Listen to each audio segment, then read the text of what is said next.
नमस्कार दोस्तों। बिहार में पिछला चुनाव यानी 2020 का जो चुनाव था 5 साल पहले, उस विधानसभा चुनाव में कम अंतर से जीती गई 3 दर्जन से ज्यादा ऐसी सीटें हैं जिस पर इस बार भी घमासान के आसार हैं। ये ऐसी सीटें हैं जिन पर हार जीत का फैसला 3000 के करीब या उससे भी कम वोटों के अंतर से हुआ। इस कैटेगरी में महागठबंधन के हिस्से की 17 सीटें हैं, एक निर्दलीय और 19 एनडीए के पास हैं। सबसे कम 12 वोटों के अंतर से हिलसा में जेडीयू के उम्मीदवार कृष्ण मुरारी ने जीत दर्ज की थी। आरजेडी के शक्ति सिंह यादव को उन्होंने पराजित किया था। आरजेडी ने उस समय भी धांधली का आरोप लगाया था।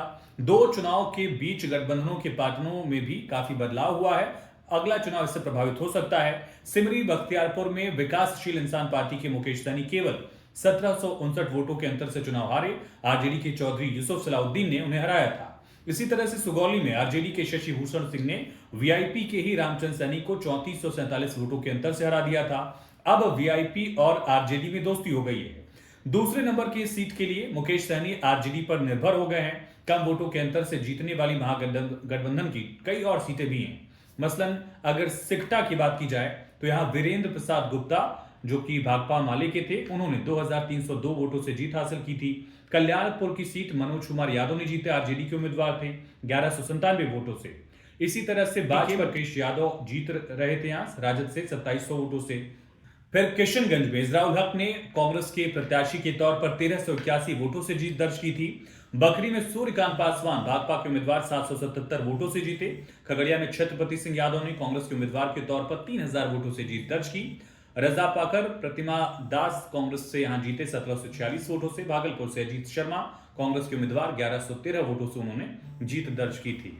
और इसी तरह से राजपाकर से प्रतिमा दास जो कि कांग्रेस की उम्मीदवार थी 1746 वोटों से जीती। भागलपुर से अजीत शर्मा कांग्रेस के उम्मीदवार 1118 वोट। डेहरी आनसोन से भी फतेह बहादुर कुशवाहा राजद के उम्मीदवार 464 वोटों से जीते। औरंगाबाद से आनंद शंकर सिंह कांग्रेस के उम्मीदवार 2200 से ज्यादा वोटों से। अलौली से रामवृक्ष सदा ने भी इसी तरह से राजद के उम्मीदवार के तौर पर जीत दर्ज की थी। साथ ही आपको बता दें कि महाराजगंज में विजय शंकर दुबे ने कांग्रेस के उम्मीदवार के तौर पर 1976 वोटों से जीत दर्ज की।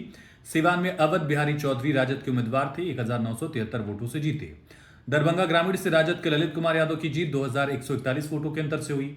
उस समय के जेडीयू उम्मीदवार डॉक्टर फराज फातम अब राजद में है। राजद उन्हें दरभंगा जिले की किसी और सीट से भी उम्मीदवार बना सकता है। रामगढ़ का हिसाब हो गया है। राजद के सुधाकर सिंह 189 वोटों के अंतर से जीते थे, लोकसभा के लिए चुन लिए गए। उपचुनाव में भाजपा के हिस्से में सीट आ गई और रामगढ़ की तरह ही कुढ़नी विधानसभा की सीट भी उपचुनाव में राजद के हाथ से निकल गई। 2020 में राजद के डॉक्टर अनिल सैनी 712 वोटों से जीते थे। कानूनी प्रक्रिया में उनकी सदस्यता समाप्त हुई। उपचुनाव हुआ तो भाजपा के केदार प्रसाद गुप्ता जीत गए। एनडीए की भी सीटें इसी तरह से और वोटों का अंतर जो है वो भी इन सीटों पर भी बहुत करीबी रहा। इसी तरह से परिहार सीट जहां से गायत्री देवी ने भाजपा उम्मीदवार के तौर पर 1569 वोटों से जीत दर्ज की। रानीगंज में अचमित सदा जेडीयू के उम्मीदवार के तौर पर 2304 वोटों से जीते। प्राणपुर में निशा सिंह भाजपा उम्मीदवार के तौर पर 2972 वोटों से जीते। अलीनगर में मिश्रीलाल यादव भाजपा उम्मीदवार 3101 वोट। बहादुरपुर में मदन सैनी जदयू उम्मीदवार 2629 वोट और सकरा में अशोक चौधरी जेडीयू के 1537 वोटों से ही जीते। बोले सीट से सुनील कुमार जेडीयू के 462 वोटों से जीते। हाजीपुर भी भाजपा जीती, बछवाड़ा भी भाजपा जीती। परबत्ता में जेडीयू 1000 वोटों से कम जीती। मुंगेर 1244 वोट से भाजपा जीती। बरबीघा से सुदर्शन कुमार जेडीयू के उम्मीदवार के तौर पर 113 वोटों से ही जीते। आरा भाजपा जीती। टिकारी अनिल कुमार हम जीते। झाझा दामोदर राउत जेडीयू के उम्मीदवार जीते।